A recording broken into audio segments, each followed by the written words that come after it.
But we're going to stop the show tonight because we have a significant announcement. Alongside me, NZRB CEO John Allen. John, thank you so much for your time, because what we're about to tell the people is rather significant for the industry. Evening to you. Thank you very much. It's great to be here. All right. We know that you've been around doing some road shows, amongst other things, and certainly over the past probably 6 to 12 months, you've been learning about the difficulty for people involved in this industry, the participants, the trainers, the owners, the breeders. They're struggling out there, and you've been putting some platforms in place to enable us to address this. That's right. As I've been out round the country, everybody's been saying, can we have confidence in the future of the racing industry? How do we know that we can continue in the industry? How are we going to fund the future? And so we've been doing a lot of work in terms of our investment and our initiatives to enable us to be confident about that future. And tonight, what I'm able to talk about is the bringing forward of some of those future benefits into the 17-18 season. Some more money for trainers, some more money for jockeys and drivers, some more money for owners, so that we can have confidence in our industry over the next few years. You'd already addressed some of that this season with the Industry Enhancement Fund to take us through to the end of that. That was about 4.77 million, which enabled each of the codes to pour some money into stakes, some much needed money. But this is an even bigger announcement, which will start over the next 2 seasons. Tell me a bit more about this. So what we're talking about is for the next season, that's the 17-18 season, an additional $12 million across all of the codes, specifically for stakes. So that breaks down to an additional 6.5 million for thoroughbred, an additional 3.6 million for harness, an additional 1.9 million for dogs. So it's a significant increase. It's about 12% on the amount of stakes money that's currently being applied across the industry. And you're able to do this as a result of several factors. Tell me about some of those and how sustainable these will be. So we're very determined that this is sustainable funding, and indeed we expect to be able to increase the funding over subsequent years. It's all driven off the strategic initiatives that the Racing Board is currently implementing. So that's the automation of our fixed odds betting platform, that's the doubling of the number of active account customers that we have across our business. Those are the sorts of initiatives with race fields that are going to drive this future revenue.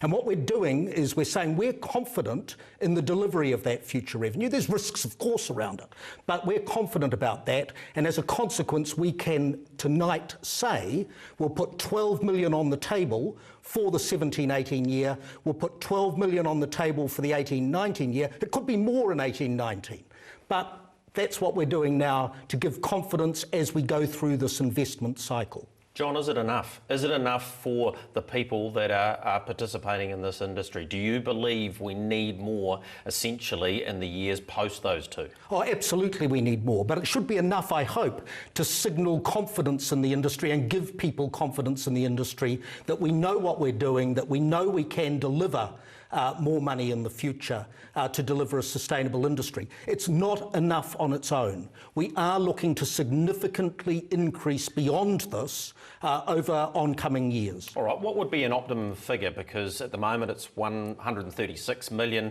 This takes it up to about 147. Where would it need to get, in your opinion?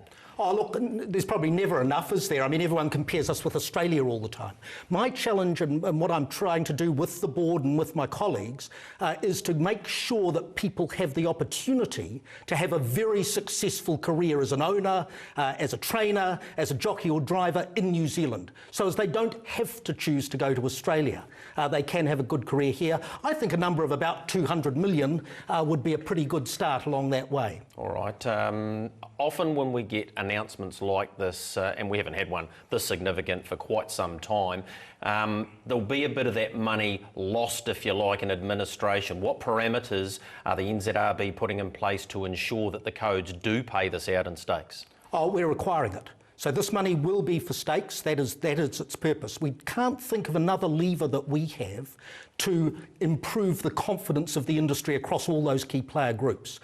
So this is the best tool. In fact, it's interesting because, of course, all the codes have in the last few months, on the back of the 4.7 million you talked about and the discussions we've been having about future funding, they've all increased stakes because they know that it's the best vehicle as well. So this is about stakes. It's about improving returns and incomes for participants in the industry, and it will be used for that purpose. If the codes don't want it for that purpose, then it will be coming back to us.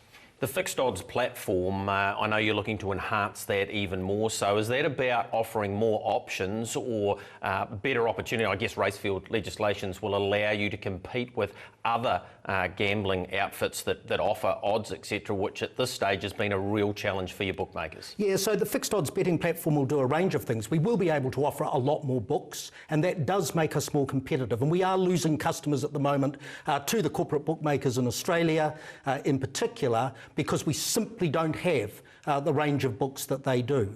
But it does something else as well. It helps us manage the margins in that product, the risk in that product, a heck of a lot better. And that drives better profits out of the fixed odds betting product for the benefit of the industry. You must be very proud of being able to announce this and the ongoing future for this industry, because you came from outside and it took a wee while to establish just where this industry was at, but this is a significant step forward, isn't it?